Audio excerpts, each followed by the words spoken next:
1,5.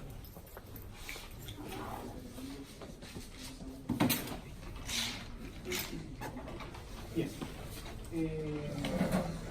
Creo que desde ayer me están preguntando, la profesora Paola y algunos de ustedes, algunas cosas que me gustaría que aclaráramos inmediatamente. Por ejemplo, los contenidos de la primera prueba. Los contenidos de la primera prueba son alta tórax, o sea, la primera clase de miembro superior que corresponde a embriología, es parte de la segunda evaluación, ¿cierto? O de la tercera, porque ustedes tuvieron una evaluación, digamos, pero tenemos una evaluación 0, que es de sistema nervioso, la evaluación 1, que ustedes van a aprender 4, y después la evaluación 2, que parte con la clase de embriología de miembro superior. Y hay un contenido de anatomía que es olfato-gusto, que es una cosa que nosotros teníamos propuesta en por lo menos en los años anteriores, que nosotros la sacamos de la programación. No se va a realizar. ¿Por qué? Porque olfato-gusto es una clase de fisiología. Es muy fisiológico, y todos los aspectos que son anatómicos han sido vistos indirectamente, ya sea de lengua, ya sea de alimentación, se han visto indirectamente propuestos en morfología 1 o 2. Esa clase, que en teoría es fisiológica, será propuesta para que sea vista en los cursos de bases científicas, ¿ya? Y así nosotros poder aumentar el contenido en otra cosa que nos parezca un poco más atingente, ¿ya? Por lo tanto, esa clase, no se preocupe, no está, pero va a estar en algún momento en fisiología, que me parece que fisiología para ustedes está en base, ¿cierto? Ya. Entonces yo voy a comenzar con el profesor Rodrigo Varas, para que vea ¿hay alguna duda respecto a alguna otra cosa en relación a los laboratorios, en relación a la fecha, a las pruebas? La prueba del día 4, no sé si se dieron cuenta que tienen prueba, me parece que es práctica y después teórica. Es práctica en la mañana y después teórica en la tarde, ¿ya? Eso es algo que en teoría es al revés de como normalmente se hace, ¿ya? Siempre se hace una prueba teórica y después la práctica. Pero acá, por un tema de horario y sala, se pudo conseguir una sala del tamaño adecuado para la tarde. Y en vista de que ustedes tienen laboratorio ese día, a las 11:50 se aprovecha para poder hacer la prueba práctica, ¿ya? De repente puede ser mejor que sea en la mañana, porque la prueba práctica dura poco. Usted llega con toda esa adrenalina post prueba práctica y se va a relajar a estudiar la teoría, porque eso relaja, ¿no? Leer un poquito de Rubén. O bien, si quiere, no hace nada y se va a su casa y después vuelve que es lo que yo creo que debería hacer. O sea, venga a su prueba práctica, vaya a su casa, almuerce, converse, vaya con sus amigos, después vuelve a dar la prueba. Idealmente ese día no estudia, ¿ya? Es como cuando uno da estas pruebas de selección universitaria y está estudiando entre pruebas.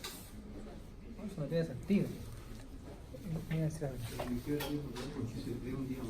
En día martes, 16:50 me parece. Yo lo envié, ¿cierto? ¿Seguros? No lo envié. Ya, pero le envié un mail aparte, no sé si fue con copia a usted o a los profesores nada más, donde sale en la sala el día de la prueba y que la prueba es en la mañana y después en la tarde la teoría, ¿no? Ya, se lo voy a enviar. Así que vuelvo que lo conversamos. No hay dudas entonces con respecto a lo que estamos siguiendo el curso, ¿cierto? En la primera práctica va a haber sistema nervioso periférico, ¿no? Sí. Va a haber parte del sistema nervioso periférico.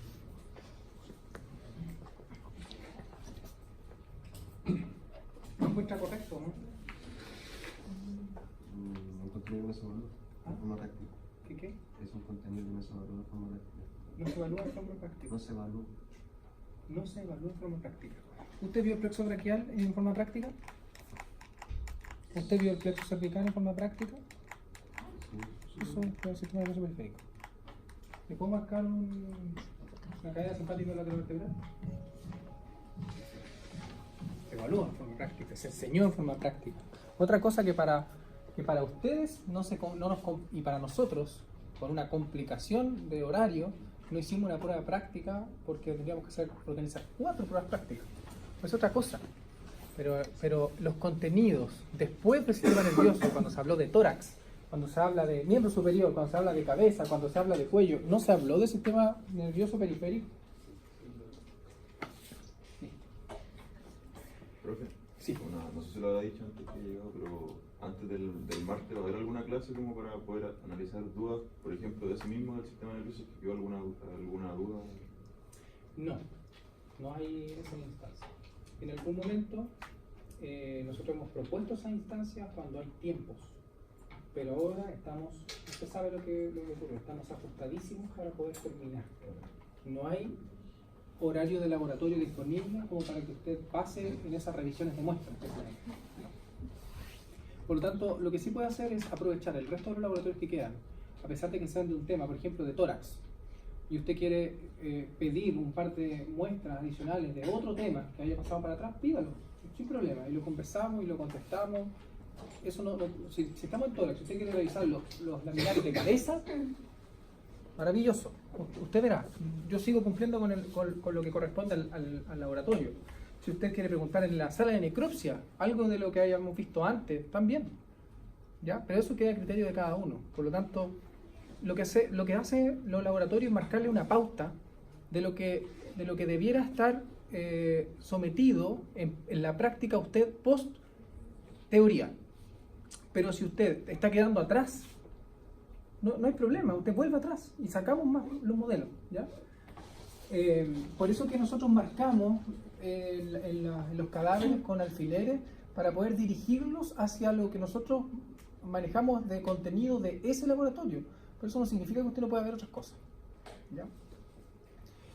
Bien, entonces continuemos con lo que nos convoca hoy, que es miembro superior, ¿cierto? A mí me llama la atención y me gusta mucho especialmente esta clase, porque tiene una trascendencia más allá del contenido. Porque esta clase que yo voy a hacer hoy no es topográfica absolutamente. No es topográfica. ¿Por qué? Porque el análisis topográfico va a ser visto entre algunos compañeros que van a presentar seminarios y yo, que voy a presentar parte de lo que es región axilar.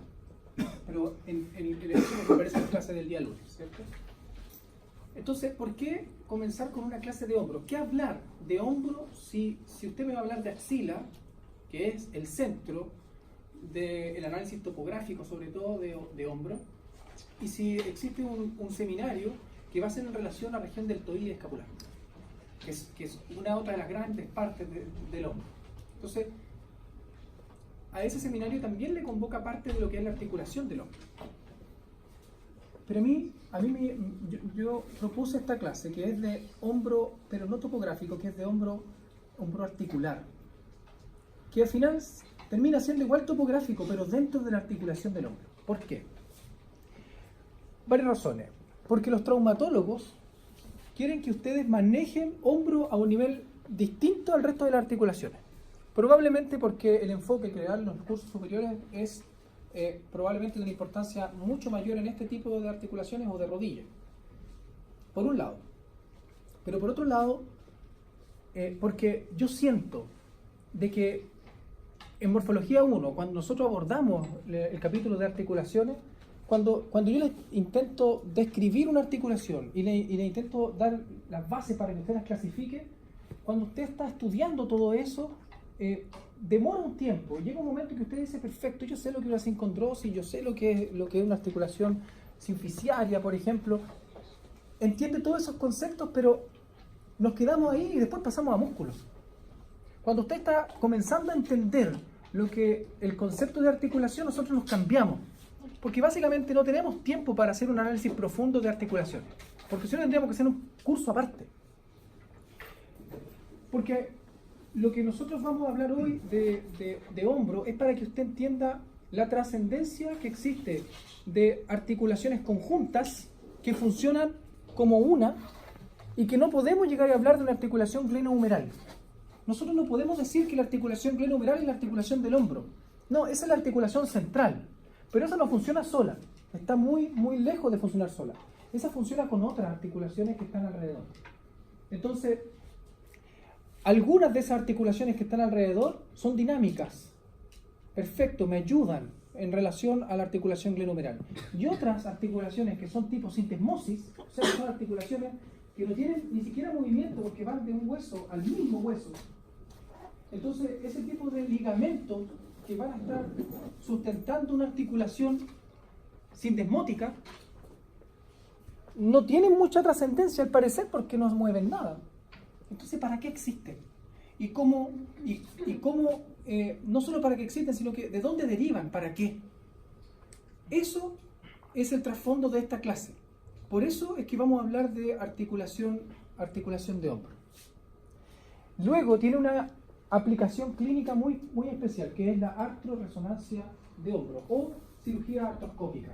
O sea que meterse dentro de la articulación es el objetivo final de una clase como esta, que está inserta en un curso, pero que nosotros la estamos haciendo para que usted comprenda lo que se le va a enseñar en cursos superiores. Cuando hablen de artroscopía, usted diga, perfecto, yo sé por qué el tendón del bíceps se puede ver acá. Y sé por qué en este caso no está el tendón del bíceps. Ese tipo de concepto es el que yo finalmente quiero que usted comprenda después de esta clase. Y que la generalidad que nosotros hablamos, cuando decimos que el bíceps, por ejemplo, el tendón de la cabeza larga del bíceps está dentro de la articulación, usted comprenda y diga, bueno, pero va dentro de la articulación, va dentro de la cápsula, va dentro de la membrana sinovial, va fuera de la membrana sinovial, o sea, aplicar los conceptos, no sé si se recuerda, de intracapsular extrasinovial, por ejemplo, o intracapsular intrasinovial.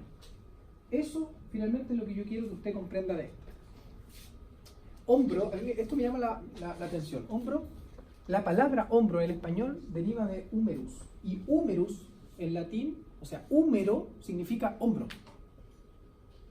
La palabra hombro es del latín de 1300 y significa hombro, o sea que la palabra húmero del hueso deriva de la palabra de hombro.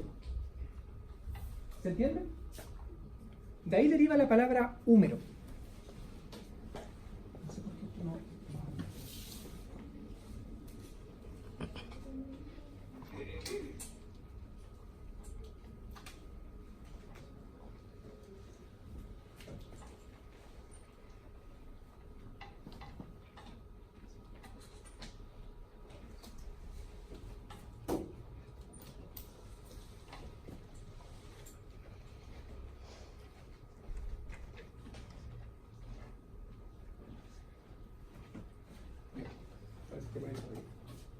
Entonces, la ruta, para terminar hablando en un contexto acabado de la región completa de hombro, que está compuesta por varias subregiones.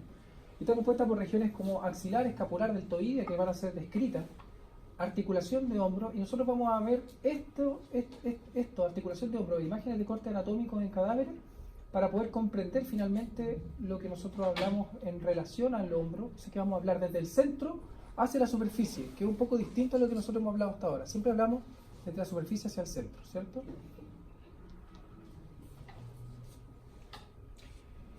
Las articulaciones de hombro. Articulación de hombro, por ejemplo, Rubier o Latantier le llama articulación glenohumeral. Pero en realidad, cuando usted comienza a hacer un análisis crítico de lo que incluso ellos mismos exponen, usted se da cuenta de que la articulación del hombro no debiese ser llamada así, sino que debiese ser llamada como articulaciones del hombro. Porque la articulación, por ejemplo, acromioclavicular, es parte de la articulación del hombro. Funciona para el hombro. Y es más, tiene evidencia para decir de que esa articulación en este momento está evolucionando. Ahora está evolucionando. O sea que estamos en una etapa del hombro que muestra en varias regiones, en varias partes pequeñitas, evidencia de que el hombro ha evolucionado de tal forma de poder desconectarlo de la tierra cuando éramos animales cuadrúpedos. Y yo le voy a mostrar alguna evidencia para que usted diga, sí, me parece lógico.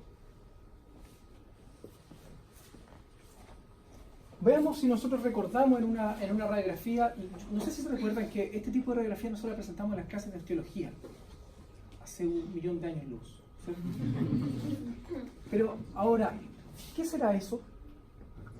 Acromio. Esto es clavícula. ¿Y eso? Mire, está ahí marcadito. Proceso coracoides. La AC ni la mira. La AC, ¿sabe lo que significa? Un disparate, ¿cierto? ¿Qué es esto?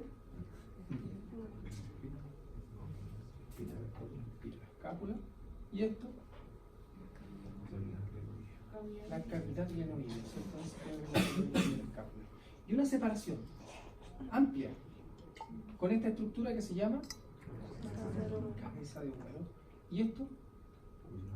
El cuello anatómico. O sea, el cuello anatómico es más bien el vestigio de donde van inserto el cartílago hialino. El cartílago articular. Perfecto. ¿Y esto? Tubérculo menor, tubérculo mayor.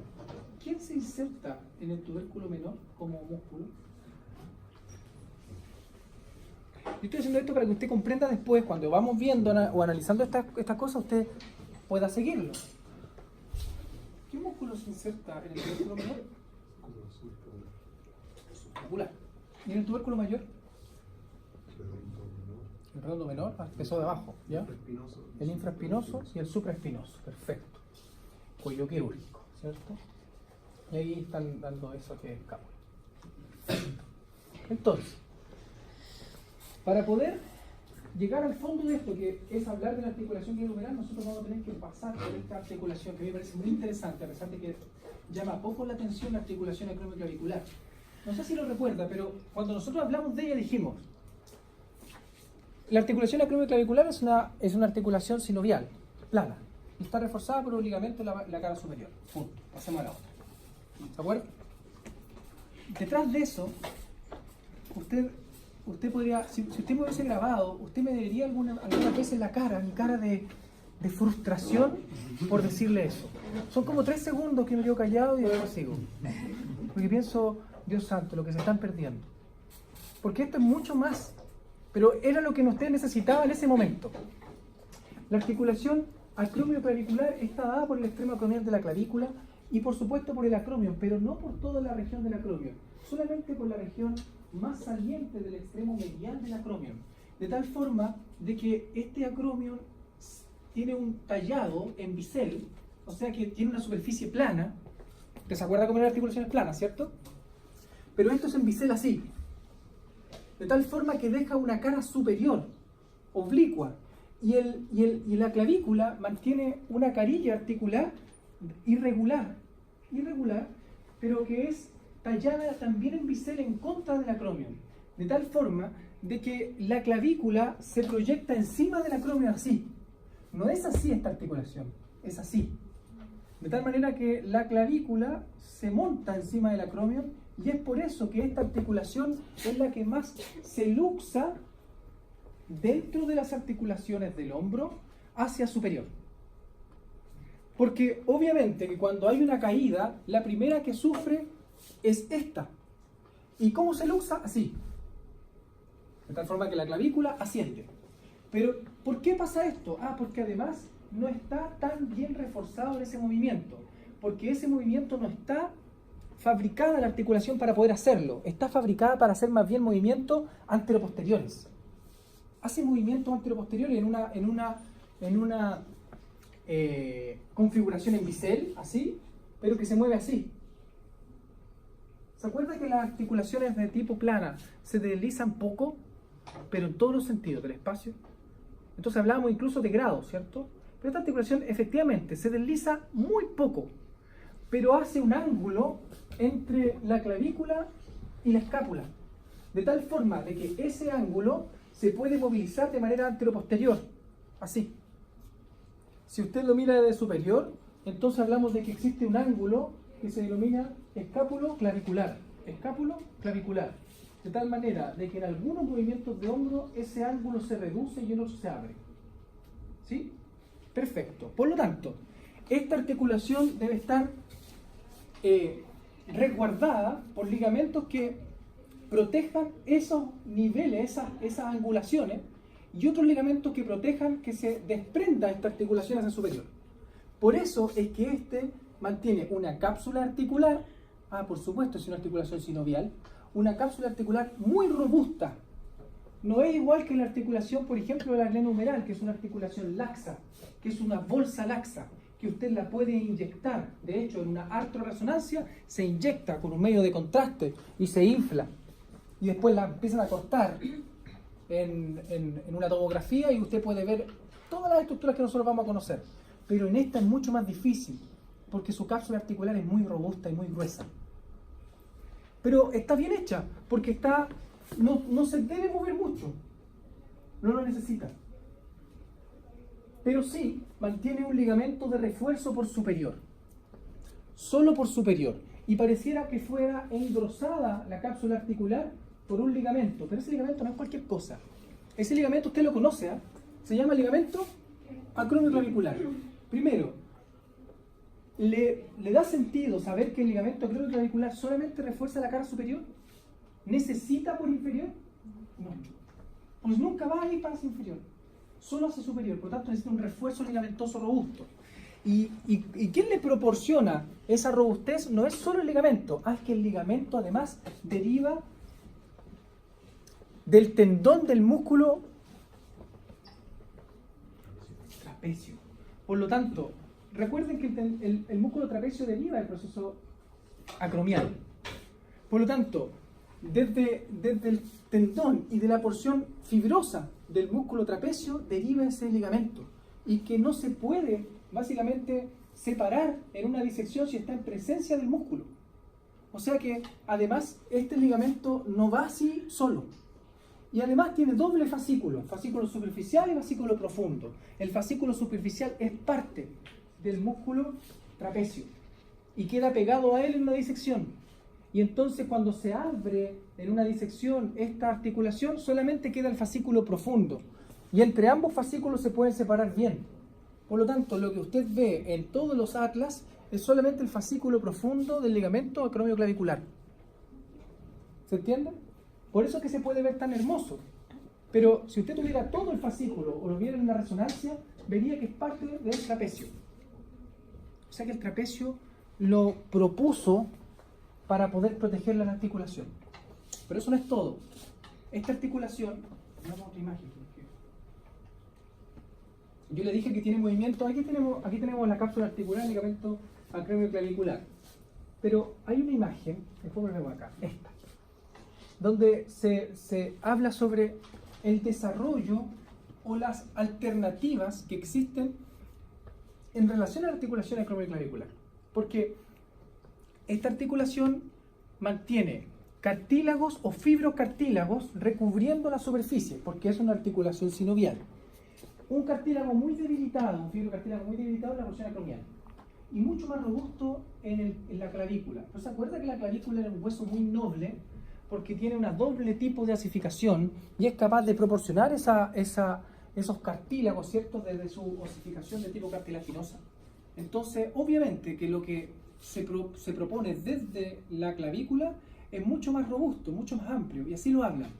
Pero eso no es todo. En algunas articulaciones, en algunas personas, existe un desarrollo de este tipo de aditamentos articulares, que es un menisco disco. En realidad no es ni uno ni lo otro, o podría ser un disco. De hecho, podría haber una articulación aquí, igual que el ATM, con dos cavidades aparte, y un disco interpuesto, y una cavidad disco acromial y una cavidad disco clavicular. Como podría estar un disco hiperforado, de lado a lado, pero con las membranas sinoviales separadas. O podría ser esto, o sea, como un disco incompleto, como esto, pero derivado de la clavícula. Y acá tenemos una expansión, como si fuera un pequeño rodete de ampliación. ¿Para qué? ¿Para una articulación plana? O podría ser de que sea, como la mayoría de los sujetos, sin este tipo de aditamento. ¿Cuál es la proporción de uno y de otro? Casi 33%. O sea, un tercio de los individuos tienen esto, un tercio de esto otro y un tercio tiene otra alternativa. Es decir, ¿Por qué una articulación como esta, que se mueve poco, que tiene que moverse en un ángulo, básicamente, antero-posterior, mantiene todo tipo de estos aditamentos articulares? Porque es una articulación que está evolucionando para la articulación glenohumeral. Porque la articulación glenohumeral sí tiene evidencia para decir de que derivó de animales inferiores. ¿Para qué tendrá que evolucionar? ¿Hacia dónde va a evolucionar esta articulación acromioclavicular? ¿Hacia mayor movimiento o menos movimiento?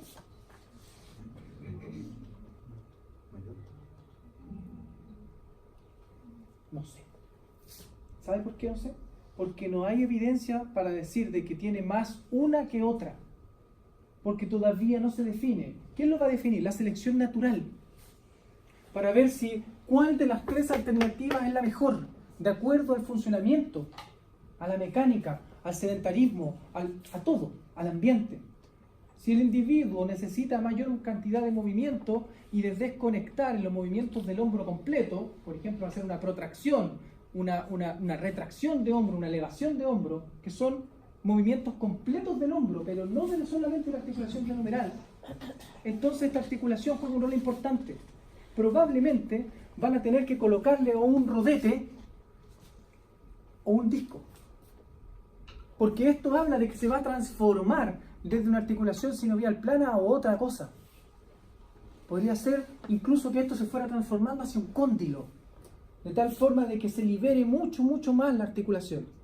En vista de que la articulación de hombro por completo ha evolucionado desde menos movimiento hacia más movimiento, uno podría pensar de que pareciera ser que la selección natural va a hacer de que esto tenga algo más tendiente a esto. Y de tal forma de que ese ángulo, que es poco, hablamos de entre 5 y 15 grados que se mueve, pero es suficiente para producir movimientos como la protracción y la retracción, puede crecer muchísimo más, de tal forma de que el hombro se pueda casi que dislocar por completo de lado a lado. Y a lo mejor hacer elevaciones mucho más amplias.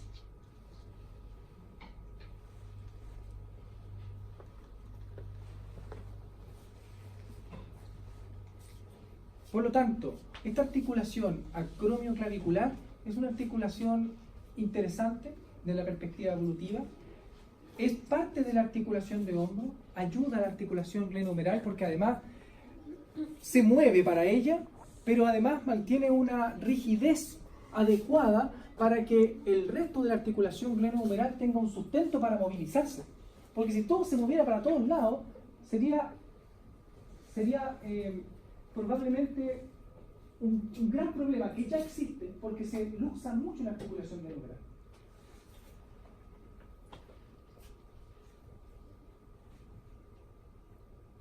Bien, ahora analicemos un poco los ligamentos que vemos acá.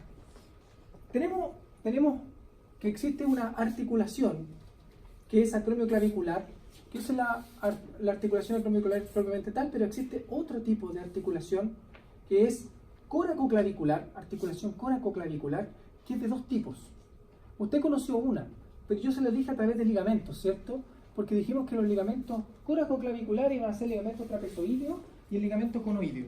Y al ser un ligamento es una articulación sindesmótica, ¿cierto? ¿Se acuerda de eso? ¿O estoy hablando chino? Ya. Chiquillos, si ustedes no están entendiendo esto, usted me dice, profe, yo aquí no, hasta aquí no llegué, vamos de nuevo con lo mismo. Pero además, en algunos movimientos de hombro, y aquí me gustaría que usted pusiera atención, mire, en algunos movimientos de hombro se ha visto que últimamente existe, en algunos movimientos de hombro, sobre todo de elevación y de presión, que existe una carilla articular por bajo la clavícula y una carilla articular en el proceso coracoides. De tal forma que existe una relación de paso cuando esto se está movilizando y se le denomina una articulación coracoclavicular real, con carillas articulares, pero sin cápsula articular. Como si estuviera también tratando de evolucionar a un nuevo tipo de articulación. Como que le falta parte de la cápsula para hacerse una articulación real. Pero en muchos individuos mantienen una articulación. Y probablemente la cápsula, si esto evoluciona hacia allá, va a derivar de los ligamentos trapezoideo y conoideo. Por lo tanto, esta región está pareciera que evolucionando hacia otra etapa. Por eso se encuentran en muchos cadáveres vestigios de estas estructuras que nosotros estamos hablando. Hablemos un poco de estos ligamentos. ¿Para qué sirven? Por ejemplo, los ligamentos trapezoideos y conoideos son parte de los ligamentos coracoclaviculares. Son ligamentos que tienen una disposición anatómica bien particular. Primero, el ligamento trapezoideo es un ligamento que se produce en el margen medial del proceso coracoides y corre de manera ascendente pero oblicua hacia lateral, de tal forma que se inserta en la línea trapezoidea de la cara inferior del extremo acromial de la clavícula. ¿Recuerda ahí? La línea trapezoidea de la cara inferior de la clavícula. De tal manera de que este ligamento mantiene dos caras. Una cara que es anteromedial, la que estamos viendo aquí, y una cara que es posterolateral, que apunta hacia el músculo subescapular. En cambio, el ligamento conoideo es un ligamento que está en el plano frontal. O sea, tiene una cara anterior y una cara posterior. Y está posterior al ligamento trapezoideo. De tal manera que el margen lateral de este ligamento conoideo se topa con el margen que es profundo del ligamento trapezoideo, formando un ángulo típico en anatomía, un ángulo diedro, un ángulo que se provoca entre dos estructuras anatómicas, un ángulo diedro en el que nosotros podemos encontrar aquí unas bolsas grasas. Aquí podemos encontrar grasa asociada, pero no cualquier grasa, una grasa que está vaporizada, que son no es densa, no es una grasa densa, tiene vacuolas. Eso es raro de encontrar. ¿Cuándo se encuentran? En el desarrollo embrionario, cuando derivan hacia una bolsa sinovial. ¿No pareciera que por aquí va a crecer una bolsa sinovial? Pareciera para proteger o los ligamentos o la articulación. Otro nuevo registro de que esto está evolucionando hacia otra cosa. Por lo tanto, esa grasa que se produce aquí es muy, muy distinta al resto de la grasa densa que estamos viendo a este nivel.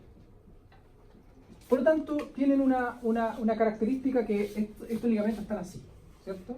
El ligamento trapezoideo y el ligamento conoideo con una cara anterior y posterior. Y en el ángulo diedro está grasa. Pero, además, ¿cuál es la función de estos? ¿Son las mismas? ¿Tienen la misma función? No. Estas mantienen la función de limitar el movimiento de esta. O sea que están hechos para limitar el movimiento acromioclavicular. ¿Cómo? ¿Se acuerda que se le dijo que el movimiento que tiene esa articulación es antero-posterior, ¿cierto? Para poder aumentar o disminuir el ángulo. Si nosotros intentamos aumentar el ángulo, ¿qué ángulo? ¿Cómo se llama el ángulo? Escápulo-clavicular, el ángulo escápulo-clavicular. Entonces, si nosotros intentamos aumentar el ángulo, el ligamento que está por posterior lo detiene. El ligamento conoideo está entonces para detener el aumento del ángulo de la articulación acromioclavicular. En cambio, el ligamento trapezoideo detiene el movimiento cuando esto se cierra, cuando el ángulo escápulo-clavicular se cierra, de tal forma de que tampoco se colapse o se luxe. Por lo tanto, mantiene un refuerzo ligamentoso propio de la articulación y otro a distancia. Y eso es una biomecánica inteligente, porque la distancia hace de que el ángulo sea mucho mayor de movimiento. Por lo tanto, si tenemos que detener el movimiento en ángulo, tiene que ser lejos, no aquí. Por lo tanto, aleja los ligamentos de refuerzo y los mantiene a distancia. Ligamentos entonces coracoclaviculares. Pero nosotros estamos viendo aquí que bajo el ligamento trapezoideo se puede observar mire, un ligamento que nosotros lo hemos conocido, lo hemos nombrado, dijimos ligamento coracocromial. En algún momento dijimos que eran ligamentos interescapulares, ¿se acuerdan? Que podían ser interescapulares, como el transverso superior, transverso inferior, pero en este caso del proceso coracoide de la escápula al proceso acromial. ¿Para qué? ¿Qué limita si son dos piezas óseas del mismo hueso? este es un ligamento topográfico. ¿Para qué? Topográfico, porque en realidad limita áreas. Nada más. Limita áreas. Es decir, que existe un área entre el acromio, entre el proceso coracoides y el ligamento coracoacromial que se denomina bóveda acromio-coracoidea. Bóveda acromio-coracoidea. De tal forma que lo que está por debajo es la articulación propiamente tal, glenohumeral. Y lo que está por sobre eso son articulaciones indirectas de la articulación glenohumeral. Y entonces, sobre esto, nosotros tendremos estructuras importantes, como por ejemplo el músculo deltoides. Importante, yo le voy a decir por qué. Pero bajo de esto, bolsas sinoviales, una bolsa importantísima. La más importante de la articulación glenohumeral, la bolsa subdeltoidea, que también se denomina subacromial. Bien puesto subdeltoideo, pues, está abajo el deltoide, yo le dije que estaba aquí. O subacromial. De tal forma de que esto le proporciona el techo a esa bolsa sinovial. Pero mire, ¿cuál es la característica de ese ligamento? Es reforzado, o sea, es amplio. Ese refuerzo es mayor por su margen anterior y su margen posterior, pero está debilitado en su región media. Y esa robustez por anterior la proporciona su derivación embriológica, porque deriva del músculo deltoides. Este deriva del músculo deltoides. De hecho, está pegado al músculo deltoides por el margen anterior. Y el margen posterior también está reforzado. Está pegado al músculo supraespinoso. Es parte del músculo supraespinoso. O sea que en realidad no es un ligamento convencional, deriva de los tendones. Y los tendones son inextensibles, ¿se acuerdan? Por lo tanto, este ligamento robusto parece tendón, en su configuración histológica es un tendón. Pero anatómicamente es un ligamento, se ve en la disección.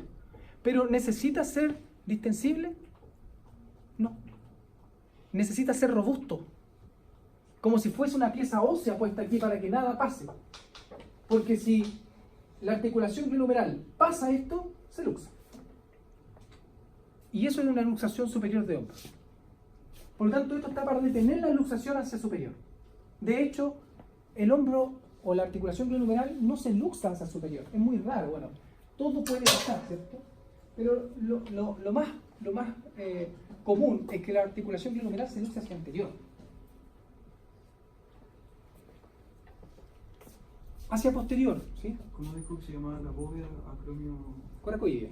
Bóveda acromio-coracoidea.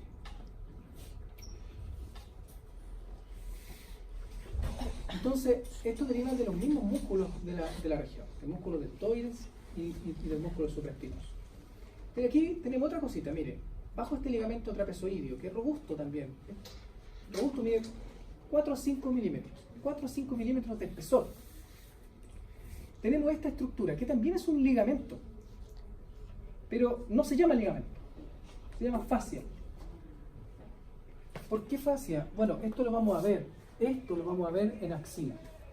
Pero básicamente existe un tejido fibroso que está conectando la clavícula con el pectoral menor y con el proceso acromial, solamente por superior, pero esto después continúa hacia el pectoral menor y se denomina fascia clavipectoroaxilar. Fascia clavipectoroaxilar. Y básicamente es la derivación desde el pectoral menor que se expande hacia medial. Se expande hacia medial. Y deja un ligamento asociado a la clavícula. Eso es importante porque el pectoral menor tiene mucho que decir en relación a la evolución de la articulación del hombro.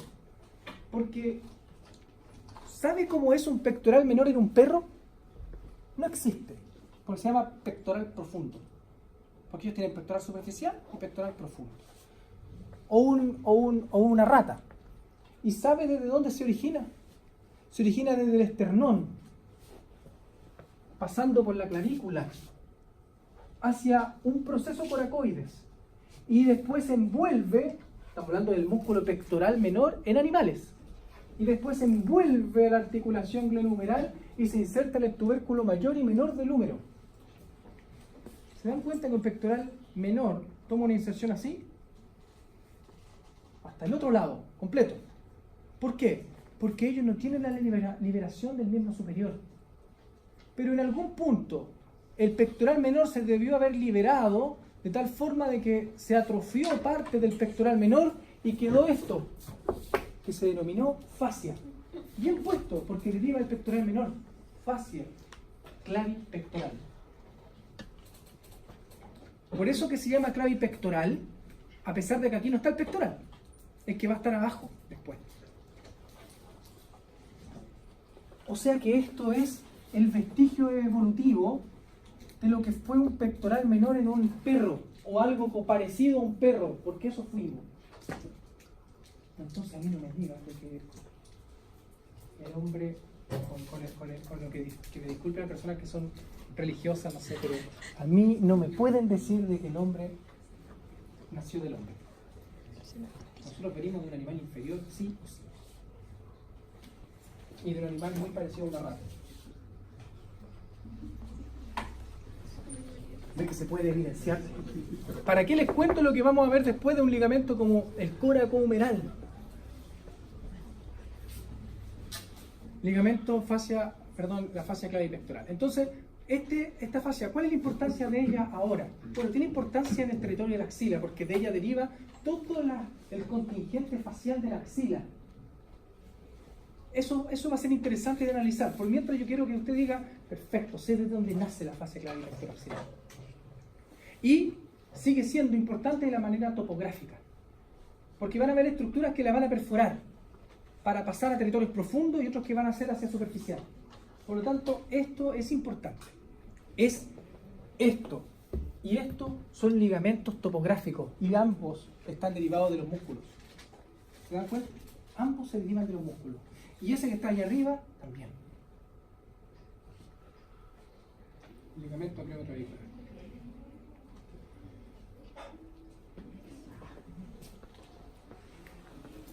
Entonces, nosotros hablamos de esto, ligamento trapezoideo, aquí estamos viéndolo, y el ligamento conoideo. Solamente aquí estamos viendo un hombro del otro lado, centro en contralateral, el hombro izquierdo.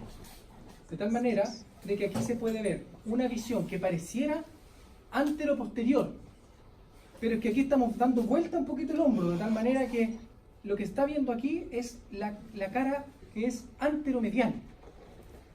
Y este sí es anteroposterior. O sea que la cara anterior está para acá. Y la cara posterior está para allá. No está tomado ese hombro completamente desde anterior. Y ahí se ve el ángulo diedro formado por ambos. Ligamento coracoacromial, aquí estamos viendo, ¿no es cierto? Y el ligamento acromioclavicular. Esto es lo que nosotros estábamos analizando ahora y cómo se mueven eso. Pero tendremos también estos, siguiendo con estos ligamentos que se denominan propios de la escápula, como el ligamento coracoacromial, que me parece interesante. También tenemos estos dos. Ese, que es el ligamento transverso superior de la escápula, que nosotros lo hemos visto, lo hemos analizado, sabe usted qué pasa por dentro de él y qué pasa por fuera, ¿cierto? Es un conducto osteofibroso, formado por este ligamento. Pero son ligamentos propios de la escápula, intraescapulares. Pero tienen su importancia el transverso superior y el transverso inferior, porque estos producen una estrategia para que los nervios o el paquete vasculonervioso siga un recorrido. Son verdaderos amarras para que esto mantenga un recorrido, siempre el mismo.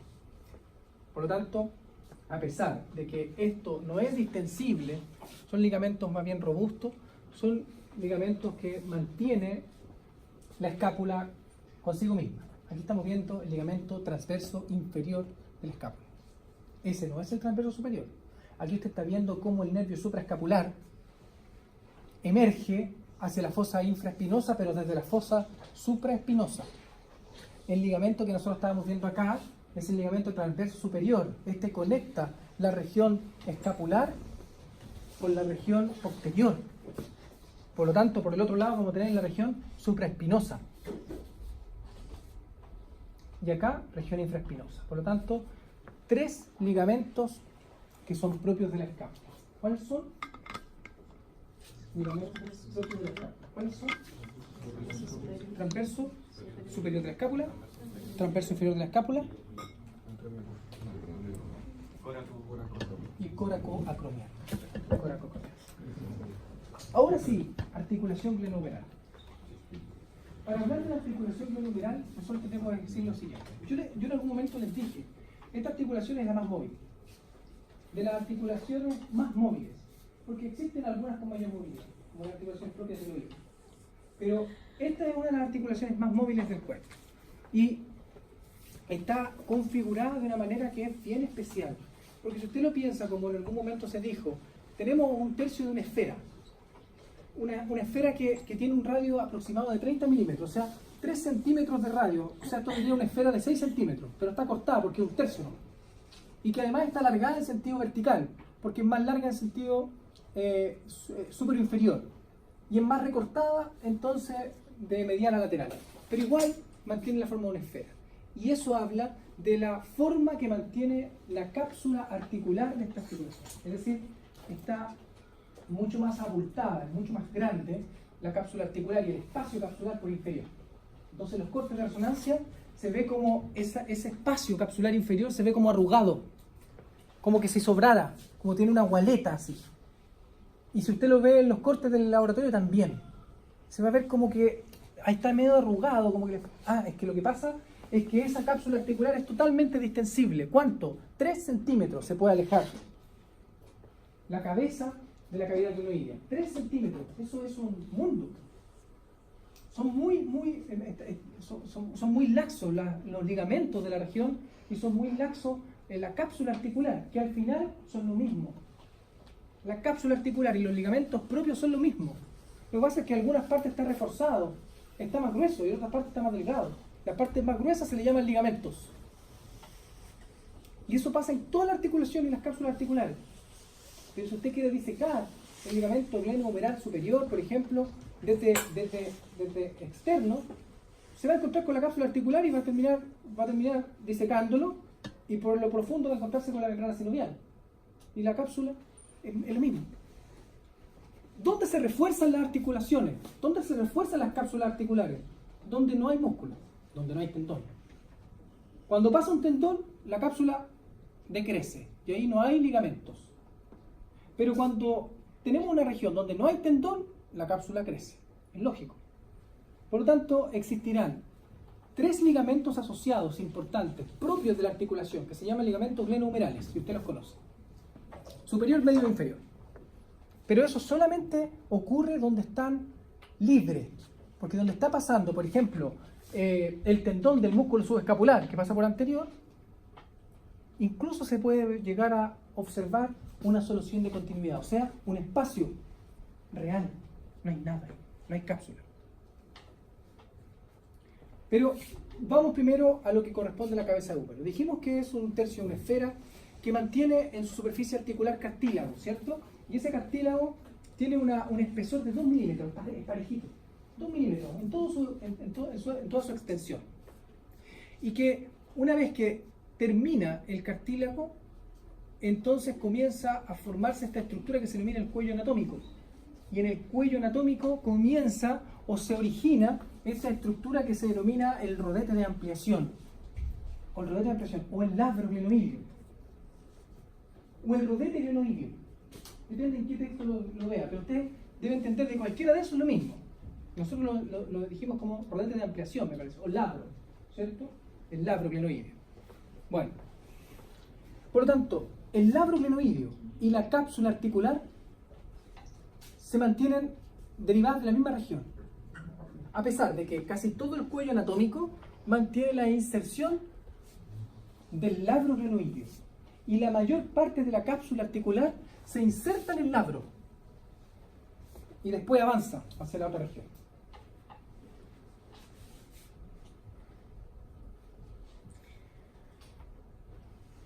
El rodete glenoideo tiene una característica particular. Nosotros dijimos de que, ¿se acuerda para qué está fabricado un rodete glenoideo? ¿Para qué existe? ¿Se acuerda lo que es primero? El labro o labrum. Para ampliar la zona articular. Para ampliarla, ¿cierto? Cuando había una superficie tipo cavidad que era pequeña, incompatible con la otra. Parece que el cuerpo siempre adapta las superficies, ¿cierto? Perfecto. Este labro glenoideo es bastante particular, a mí me parece extraordinario, y no es igual a los labros glenoideos de otras partes del cuerpo. ¿Por qué? Porque está, veámoslo acá mejor, en este corte que a mí me gusta mucho más. Fíjense en este corte que es esquemático, ¿cierto? Fíjense, ahí está el labro glenoideo, y ahí está el labro glenoideo.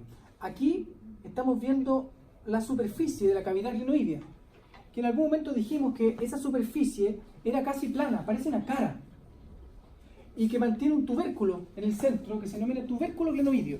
¿Se acuerdan de eso? Y que además adelgaza el cartílago articular de tal forma que el tubérculo glenoideo se puede observar por dentro de la articulación, por ejemplo, una resonancia o una cirugía artroscópica, como un punto de referencia para saber, aquí estoy en el centro de la articulación. Y además estoy en la cara medial, porque créanme que cuando está con una videocámara, la relación anatómica, si usted no tiene punto de referencia, no tiene idea dónde está. Por supuesto que si tiene la experiencia de un traumatólogo que hace eso siempre, ni se fijan. Pero si usted está comenzando con eso, usted necesita puntos de referencia anatómicos. Bueno, aquí hay uno. El tubérculo glenoideo. Le va a decir, está en el centro de la cavidad glenoidea. ¿Cómo se observa? Amarillo. Y una translucidez ósea. O sea que existe todo un cartílago y un punto en el centro. Ese punto es el tubérculo glenoideo. Y ahí se ve cómo se adelgaza, ¿cierto? Miren, versus el resto del cartílago, que está acá. Una vez que termina el cartílago, fíjense, una vez que termina el cartílago, comienza a fabricar esta estructura que es el labro. O sea que el labro glenoideo, mire, primero, hace más cóncavo la región, pero no más extensa. Le da muy poca extensión. Mire aquí, se fabrica para darle un poquito más de concavidad, para que tenga una relación, pero no mayor o no mucha extensión. Y el labro glenoideo en un corte topográfico como este, que en este caso sería coronal, se observa triangular, con tres caras. Miren, una cara periférica, que es ese margen, ¿qué es eso, cierto? Eso. Una carita libre, que es la cara articular, y una cara que se denomina adherente. Una cara adherente. Fíjese la parte superior. Este es el labro glenoideo, miren. Fíjese cómo es la parte más superior del labro con respecto al inferior. El inferior, la cara adherente, realmente es adherente. Se adhiere al cartílago articular. Pero miren la superior. Está despegada. Está despegada del cartílago articular. ¿Y dónde se adhiere? Se adhiere en el margen óseo. Solo en el margen óseo. Entonces, si lo vemos de otra vista, deja un espacio ahí. Que se denomina fosa glenoidea. Pero eso es como decir, también fosa glenoidea se entiende como la cavidad glenoidea, ¿no es cierto? Entonces, también se le puede decir el surco glenoideo, que está solamente por superior. ¿Por qué? ¿Sabe por qué? Porque eso es un menisco. Y eso es un verdadero labro. O sea que aquí tiene un menisco labro entre ambos. Por supuesto que en total es un labro glenoideo porque aumenta la extensión, todo lo que sea. Pero esto es igual a un menisco articular de la rodilla. Igual. Hace la misma función. Por lo tanto, aquí estamos haciendo una extensión de la cavidad, haciéndola más cóncava, pero además por superior la hacemos compatible. Igual y resiste fuerza. Por lo tanto, esta región, la región superior, es un menisco, se considera un menisco, y después un labro glenoideo hacia inferior. Además, el labro está extendido mucho más hacia inferior que hacia superior. Y esa extensión lo hace acercarse mucho más al centro de la cavidad. Por eso que se observa esta estructura alargada, se acerca mucho más al centro de la cavidad que el margen superior del rodete glenoideo o rodete de ampliación.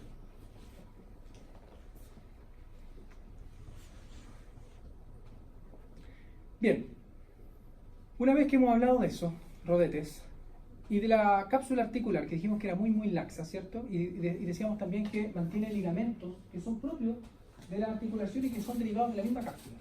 Entonces, aquí vamos a decir que existen ligamentos que se denominan ligamentos propios de la articulación glenohumeral. ¿Cuáles son los ligamentos propios? Ligamento coracohumeral. ¿Lo conoce? ¿Lo había escuchado antes? ¿No? Ligamento humeral transverso. ¿Lo había escuchado? Ese es el que está a nivel del surco bicipital. Ligamento coracoglenoideo y los ligamentos glenohumerales. Yo quiero que después usted se lleve esto para la casa y diga, entendí por qué existen los ligamentos propios de la articulación. ¿Y cuál es la diferencia entre los ligamentos glenohumerales y el resto? Porque la diferencia la vamos a decir al último. Usted se va a dar cuenta, mire. Ligamento coracohumeral. El ligamento coracohumeral es un ligamento, mire, transversal. Transversal. Este ligamento coracohumeral es el ligamento glenohumeral superior. Esto usted lo conoce. S y S lo conoce. Glenohumeral superior, glenohumeral medio, glenohumeral inferior. Pero este es un ligamento que en teoría no es parte de la articulación o no es parte de la cápsula articular. Deriva del proceso coracoides. Y después se desprende transversalmente para ir a fusionarse con el ligamento glenohumeral superior. Pero su fin es ir a insertarse entre el tubérculo menor y el tubérculo mayor del húmero. Es desde el proceso coracoide, desde el margen lateral hasta el tubérculo menor y tubérculo mayor del húmero. Esa es su disposición. Este ligamento es el piso de la bóveda acromiocoracoidea y es el piso de la bolsa subacromial, que estaría aquí, ¿cierto? Pero sabe que tiene otra gracia, más importante que eso. Es un ligamento propio que refuerza la articulación glenohumeral, pero ¿sabe cuál es su gracia? Es que este es la expansión extracoracoidea del músculo pectoral menor. O sea, esta es la porción lateral del músculo pectoral menor que en un animal inferior, ¿hacia dónde dije que se dirigía el pectoral profundo? ¿Dónde se insertaba?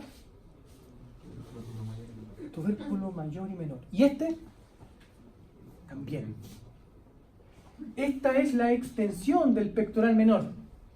De hecho, existe una relación directa porque de este se adelgaza hacia anterior y termina fusionándose con el pectoral menor. Y si usted pone el pectoral menor por aquí, verá que después el pectoral menor hacia medial mantiene la fascia clavipectoral y hacia lateral el ligamento coracohumeral. Y entonces esto era una pura cosa.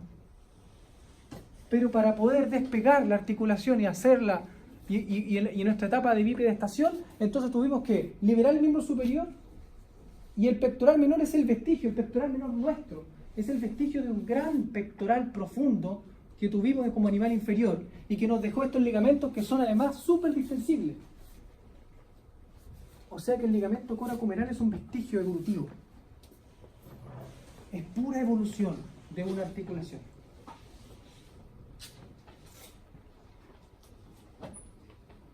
Pero mire, además nosotros mantenemos un ligamento, y aquí viene una distinción con un animal inferior como un perro como nosotros lo conocemos actualmente, en la anatomía normal, comparada, o de una rata, con que además nosotros, como animales inferiores, venimos de un animal muy rudimentario, con muy poca movilidad del miembro superior, muy poca movilidad. ¿Por qué? Porque nosotros mantenemos un ligamento que es derivado de ese, que va hacia posterior y que finalmente se continúa este ligamento no solamente hasta el tubérculo mayor del húmero, sino que hasta la región posterior de la cavidad glenoidea, de tal forma que nuestro pectoral profundo era de anterior hasta el otro lado, como un escudo, como un deltoides profundo, es decir, que eso hacía de que nuestro miembro superior estuviera totalmente pegado, con muy poca movilidad, pero con probablemente mucha movilidad en flexión y extensión. Por ejemplo, en un animal inferior muy rápido. más rápido que una rata. Eso fuimos. ¿Pero las ratas tienen ese ligamento? No. ¿Cómo se llama? Coracoglenoideo. Nosotros sí lo tenemos. Seguimos teniendo ese vestigio. ¿Y ahora para qué sirve? Solamente como ligamento de refuerzo de la articulación, para que un refuerzo importante para que la articulación no se luxe hacia anterior, porque ahí está debilitada. Ligamento humeral transverso, usted lo conoce, era este ligamento que pasaba de lado a lado entre tubérculo menor y tubérculo mayor de húmero, y después se producían tractos fibrosos, ¿cierto?, entre surco intertubercular y dejaban apretadito la cabeza larga del músculo bíceps. Ese ligamento transverso, humeral transverso, también deriva de ese, del ligamento coracohumeral. Es la proyección del ligamento coracohumeral hacia inferior. O sea, también derivó de un pectoral menor. Pero ahora nosotros lo conocemos como ligamento independiente, ligamento humeral transverso. Y el ligamento coracoglenoideo, veámoslo si lo tenemos por aquí. Ahí está, ese. Ligamento coracoglenoideo. Hasta acá atrás llegó el pectoral menor en algún momento.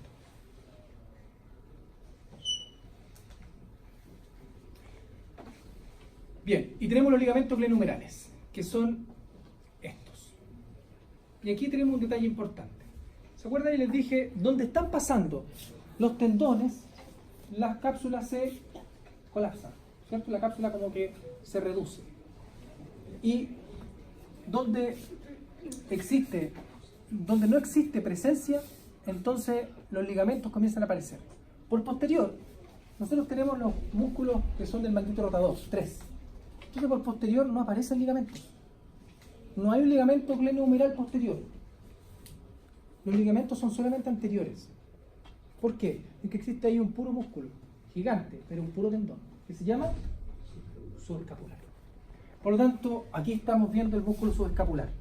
De tal forma que por donde no pasó, la cápsula se comienza a robustecer y forma esto, los ligamentos glenohumerales. Estos van desde el margen óseo de la cavidad glenoidea hasta el margen del cuello anatómico de la cabeza del húmero. En casi toda la cabeza del húmero. ¿Por qué digo en casi toda? Porque por inferior, ¿se acuerdan que yo les dije de que esto como que se arrugaba? Porque necesitamos distensión gigante para poder hacer esta suerte de abducción gigante que hacemos con el miembro superior. Por lo tanto, aquí hay una extensión mayor y por lo tanto la cápsula articular no se adhiere al cuello anatómico, se adhiere 1 centímetro hacia distal y deja toda una porción gigante por debajo que es distensible para la cápsula articular. Y como es distensible en sí, usted puede inyectarle, por ejemplo, soluciones de contraste, amplias soluciones de contraste para poder inflar la articulación y poder operarla. Por eso la articulación de hombro es apta para una artroscopía. Entonces inmediatamente yo le digo, no todas las articulaciones son aptas para una artroscopía.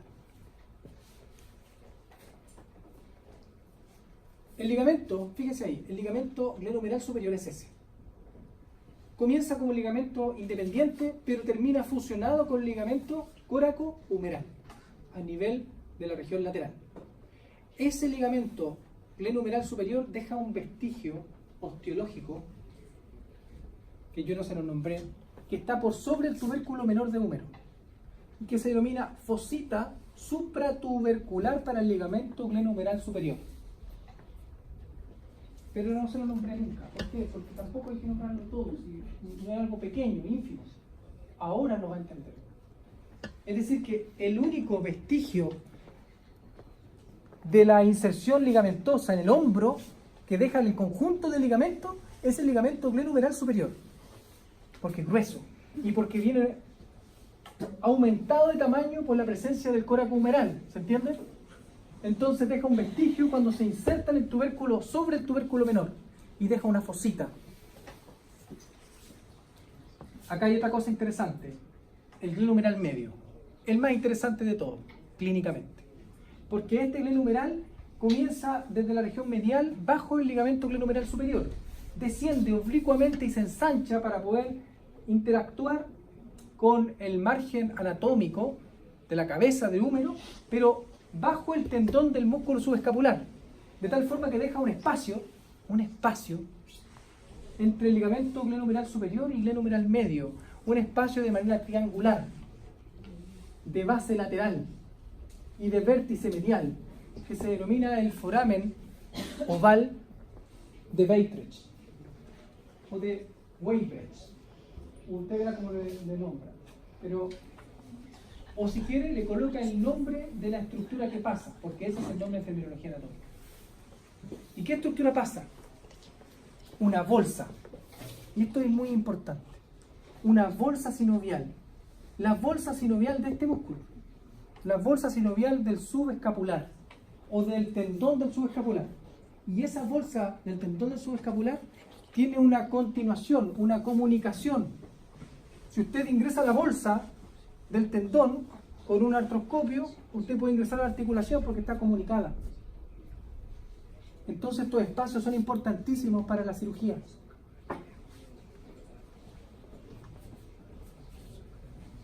Mire, aquí estamos, foramen oval. Y el foramen oval, o de la bolsa subtendinosa del músculo subescapular, o bolsa subescapular, da igual, como usted lo llame, mantiene una solución de continuidad.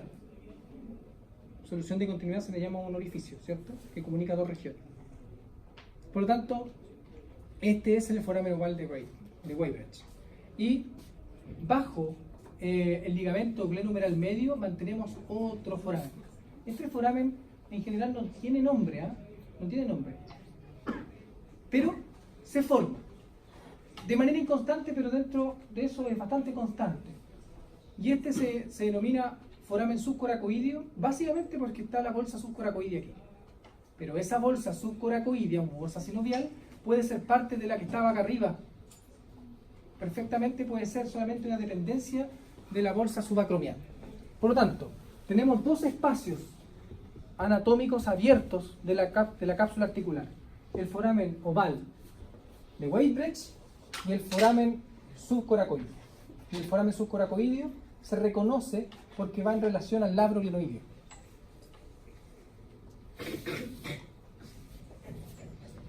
Aquí tenemos transverso superior de la escápula, que lo habíamos nombrado, transverso inferior de la escápula, que lo habíamos nombrado. Aquí tenemos el ligamento coracoglenoideo, que era parte del coracohumeral, pero por posterior, la cápsula articular, que es muy distensible, y aquí tenemos los tres músculos, que son los estabilizadores dinámicos de la articulación y que se denominan manguitos rotadores, que lo habían dicho compañeros.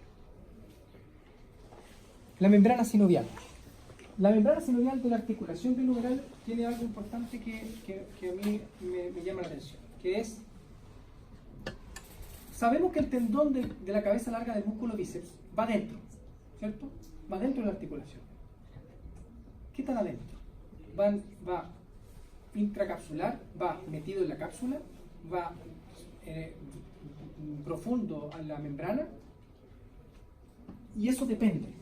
¿Depende de qué? Depende de cómo evolucionó embriológicamente, porque cualquiera de estos casos se puede dar, porque esta es la evolución o el recorrido normal embriológico que tiene el tendón de la cabeza larga del bíceps dentro de la articulación de hombro.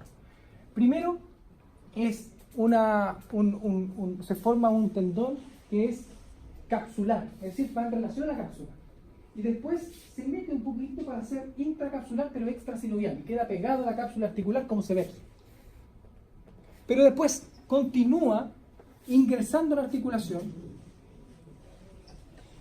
en cuanto aumentan las semanas, y entonces se le llama que mantiene un meso, como un peritoneo, un meso pero de membrana sinovial, de tal forma que toma parte de la membrana sinovial y queda conectada a la membrana sinovial principal y a la cápsula articular, y queda pegadita a la cápsula articular, pero a través de un meso. Y luego termina siendo totalmente intracapsular, intrasinovial, dentro de la membrana, pero con su propia membrana sinovial alrededor. Algo que es extraño en este tipo de, en el resto de la articulación. Es una, miren lo que le voy a decir, finalmente el tendón del músculo bíceps es intracapsular, intrasinovial, pero extrasinovial. ¿Se entiende? Porque a pesar de que está dentro de la articulación, la membrana sinovial que ocupó y que lo mantiene revestido, lo mantiene fuera de la articulación. Es raro, ¿no? Por lo tanto, esta membrana sinovial propia para no le da nutrición. Y eso quiere decir de que ese tendón es complejo desde la perspectiva de una lesión interna dentro de la cápsula de la articulación de hombro. Ahora, además, esto es el recorrido normal de lo que debiera ocurrir con este tendón, y esto es lo que debiese ocurrir, digamos, para todas las personas. Pero eso no es así. Algunas personas se mantienen así, y mantienen este tipo de tendón, y otros así, y otros así. Y la única forma de evidenciarlo es con una resonancia de hombro. No siempre está libre dentro de la articulación. ¿Ya? Independiente de eso, siempre tiene su propia sinovial. Independiente siempre tiene la membrana sinovial. Ahora, fíjense acá en esta imagen que a mí me gusta mucho, donde se puede ver, esta es la cara anterior de un corte transversal. Por lo tanto, ese es el músculo subescapular. Estamos viendo el músculo subescapular. Pero aquí hay un detalle. Miren, esas estructuras azules son las bolsas sinoviales. Las bolsas sinoviales están para separar articulaciones de tendones, ¿cierto? Para que no se rocen. Y aquí estamos viendo una bolsa del músculo, la bolsa subtendinosa del músculo subescapular, que es la bolsa que comunica con este foramen, que se denomina el foramen de Weierstrass. Por lo tanto, es la otra bolsa que está al otro lado, que está en relación a la escápula, que es la bolsa subcoracoidea. Pueden estar, miren aquí, cuando se encuentra el ligamento glenohumeral medio, que está representado aquí, y aquí estamos viendo los dos forámenes, puede pasar esto, con bolsas que están aparte y que no se están haciendo partícipes de la articulación de hombro, o así, que las bolsas sinoviales tienen continuación directa con la con la cavidad articular, y entonces si nosotros rompemos aquí con el artroscopio, podemos ingresar a la cápsula produciendo el menor daño posible. Por tanto, si se detecta esta situación, se ingresa por aquí.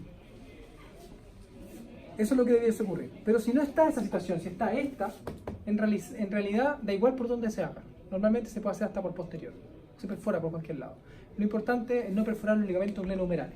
Ninguno glenohumeral, ni superior, ni inferior, ni medio. Pero además hay otra cosa interesante. Ese ligamento glenohumeral medio, y aquí está citado, mire, por eso le coloqué eso. Este artículo es bien interesante, es de la clínica Las Condes, con pacientes chilenos. Me gustaría que lo revisaran, de la revista chilena de radiología. No es tan nuevo, 2002, pero el año no es importante porque habla de anatomía, en una artroresonancia de hombro. Y habla en pacientes chilenos, cuál es la relación real que existe de los ligamentos glenohumerales. Y el ligamento glenohumeral superior se repite en el 97% de los pacientes, o sea, siempre está en el 97% de las personas, y el 3% no existía. El inferior estaba en el 100% de los pacientes, y el medio, tal cual dice Rubier, existe solamente en un 70% de las personas. O sea, un 30% no tiene glenohumeral medio. Y eso significa que los dos forámenes que estamos hablando se unen en una sola cara abierta. Y cuando ocurre eso, mantiene una importancia clínica fundamental. La articulación glenohumeral se luxa de manera no traumática.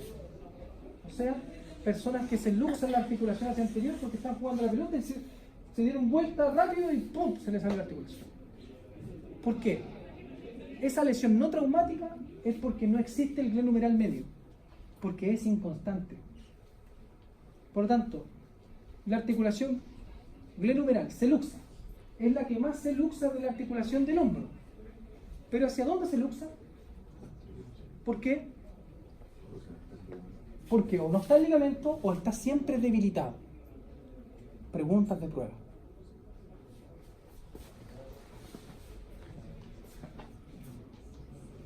Profe, pero ¿existe alguna relación entre, por ejemplo, si dice que el superior 97, puede que esté solamente el inferior? ¿O eso no se puede dar? Podría darse. No habla nada del artículo. Muy raro. Yo creo que eso es una variación muy extraña. Yo creo que eso es una anomalía. Una anomalía patológica. ¿Sabes? Habría una anomalía y un una aparición anatómica. Chicos, ¿qué hora es? En 10 minutos. ¿En 10 minutos estamos? Súper. Ya. Porque yo quiero ahora que usted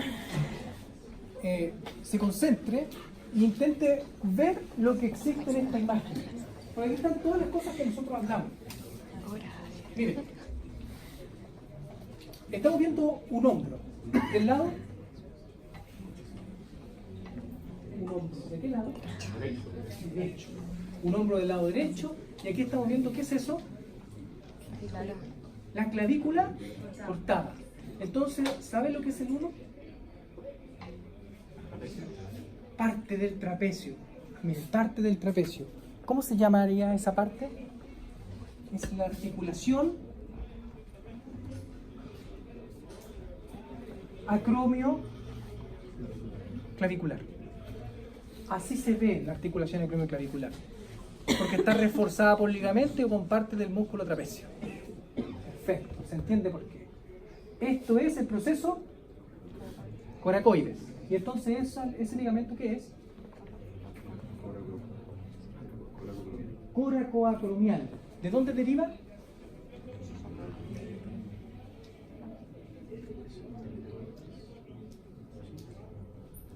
¿De qué músculo? Del deltoides y supraespinoso. Deltoides supraespinoso. Y produce la bóveda. ¿Cómo se llama la bóveda? Acromio coracoideo. ¿Para quién? Para una bolsa.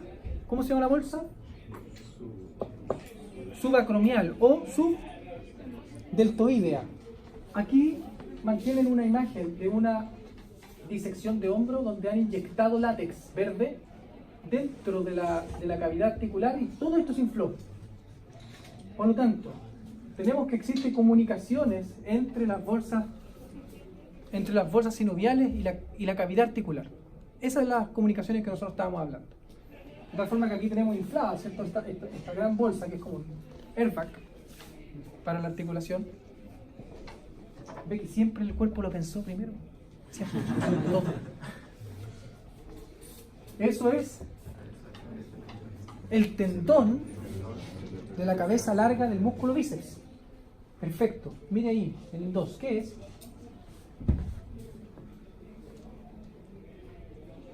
¿Cómo les dije que por inferior era la cápsula articular? Porque ahí lo que está viendo el 2 es la cápsula articular. La cápsula articular por inferior es abultada, es distendida, es como una guata. Una bolsa. Pero no digo bolsa porque si no se va a confundir con esto. Entonces, esto es la cápsula articular pero por inferior. Y entonces, ¿qué es esto?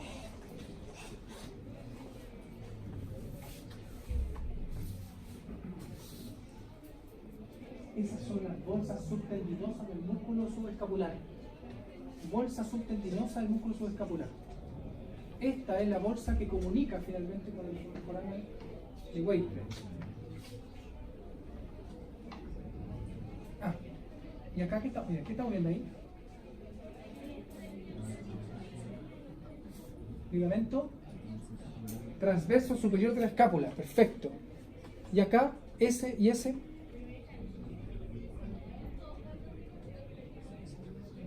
Trapezoideo conoideo. ¿Cuál es cuál? ¿El 3 cuál es? Trapezoideo. ¿Por qué?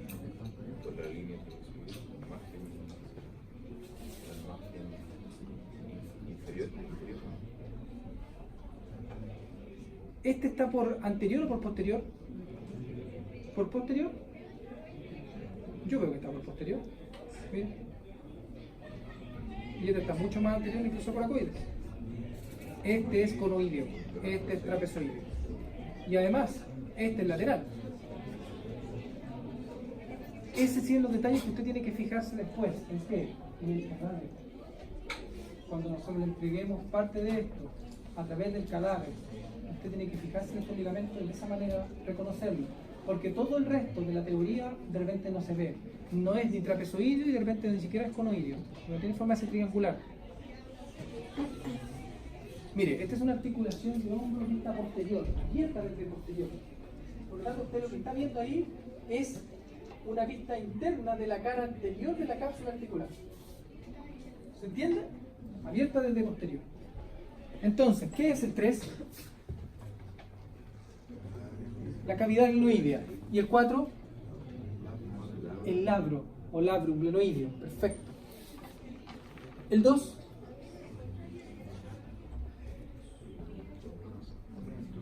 No. Cápsula. Esa es la cápsula articular. ¿El 7?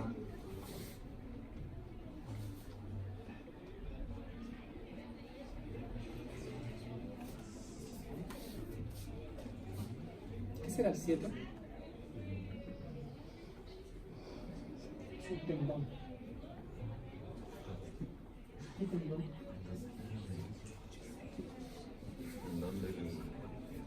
La cabeza larga puede ser del No hay otro, ¿no? No hay otro que vaya dentro de la articulación. El tendón de la cabeza larga del bíceps. Y aquí hay algo importante. Yo les dije que el tubérculo glenoideo era un punto anatómico importante para una artroscopía. Bueno, el tendón de la cabeza larga del bíceps también. ¿Por qué? Porque está en la cara antero-superior de la articulación. El 10. ¿Qué sería? Ligamento glenohumeral superior. Está justamente por debajo del tendón de la cabeza larga del músculo bíceps. Luego tenemos este, miren, el foramen oval. Y después tenemos esto, ligamento medio, porque está separando por el foramen oval. Y el 6, ligamento glenohumeral inferior. El ligamento glenohumeral inferior nosotros no lo describimos porque no es necesario, pero es un ligamento importante, es el más estable. ¿Y el 2? La cápsula articular.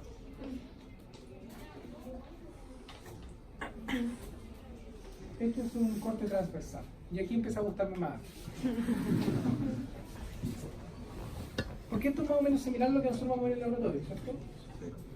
¿Esto qué será? Esto ya no es parte de hombro.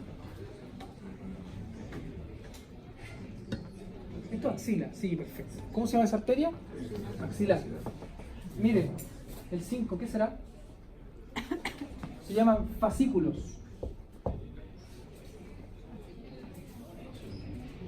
Alrededor de la arteria axilar. Se llama plexo braquial. Fascículos del plexo braquial. Mire aquí, el 4. ¿Qué será?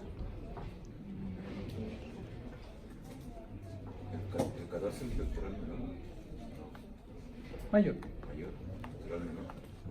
No. Pero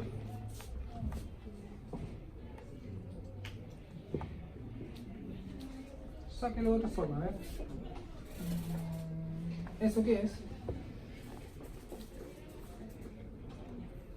Vena.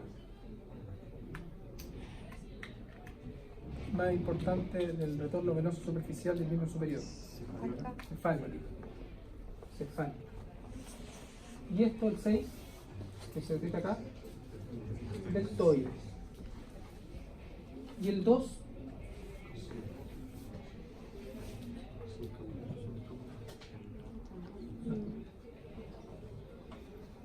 ¿qué es el 2? Este es el suescapular.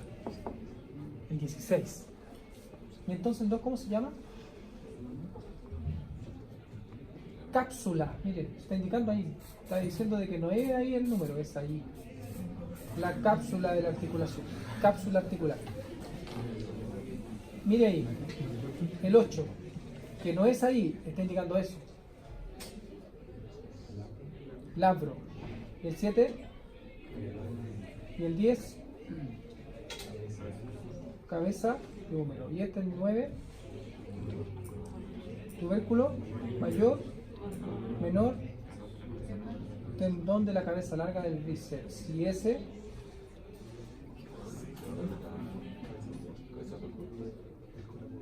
coracobraquial.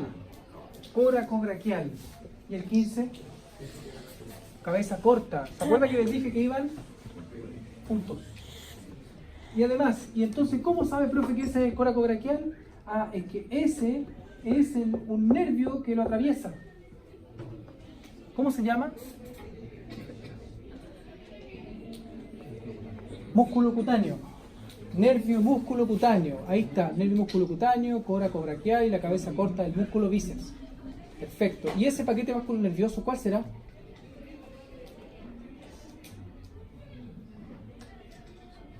Sabiendo de que esto es, ¿qué es eso? Escápula. Entonces eso se llama paquete vasculo nervioso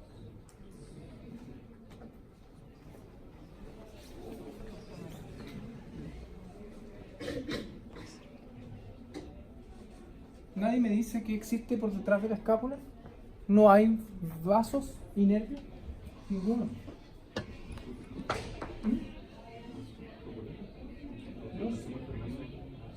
¿Cómo se llama? ¿Cómo se llama? Supraescapular.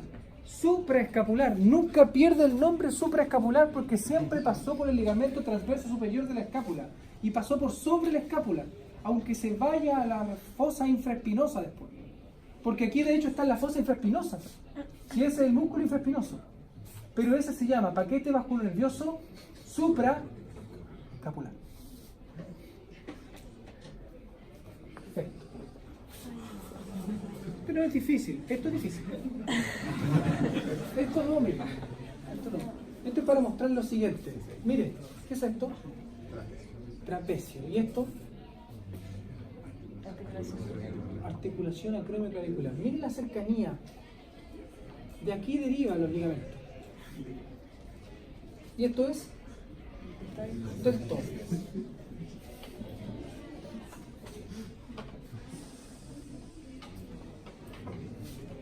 ¿Qué es eso? Subescapular. Subescapular. ¿Y entonces qué es eso? Ya, eso es subescapular. Supraunit. ¿Por qué? ¿Qué es eso? Espina. Y cuando se ve la espina, ¿qué estamos viendo? ¿Estamos viendo el tórax? Supra. Dijimos que cuando se veía la escápula y la espina de la escápula, todavía estamos en presencia del músculo supra. ¿Y acá? ¿Qué es eso? ¿Y eso? Yo le coloco un alfiler aquí. ¿Qué me colocaría? Porque estas son las preguntas de las pruebas. Yo voy y le coloco, no un alfiler, se coloca una flecha de papel blanco. Indícame. ¿Qué es ese espacio blanco?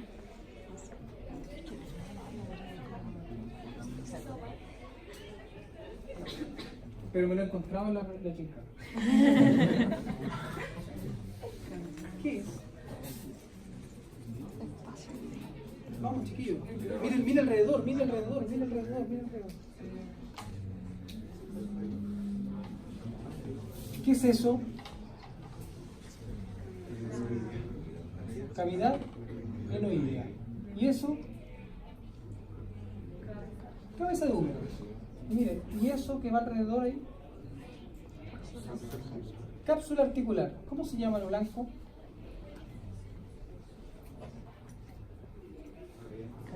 ¿Cómo se llama? Cavidad articular. Cavidad articular. Chiquillos, cavidad articular. ¿Por qué lo pregunto? Porque miren dónde se ve la cavidad articular acá. Y miren dónde se ve la cavidad articular acá. ¿Es lógico? Sí, porque como dije que era esta cápsula distendida. Por tanto, la cavidad articular la vería en el lugar o bien lejos. Por lo tanto, aquí se ve muy fácil. Casi que se puede ver ahí que continúa, miren. Ahí se ve la cavidad articular. Pero esto usted no me lo puede nombrar como cápsula. Porque eso es lo que me contesta en la quincana. Cápsula articular. Y después que yo coloco mal, me vienen a negar y me vienen a la oficina. Y me dicen, pero ahí está la cápsula. ¿Y sabe qué? Yo no les doy una bofetada porque no se puede. pero ganas no me falta. No, eso es cavidad, cavidad. Los espacios blancos son todos cavidades. Si usted tiene que traducir esto cuando usted vio el espacio pleural, no era una cavidad, era blanca así, transparente. Entonces, evitar que usted vea, se ve transparente. ¿Ya? Hasta aquí llegamos, chiquillos, y nos vemos.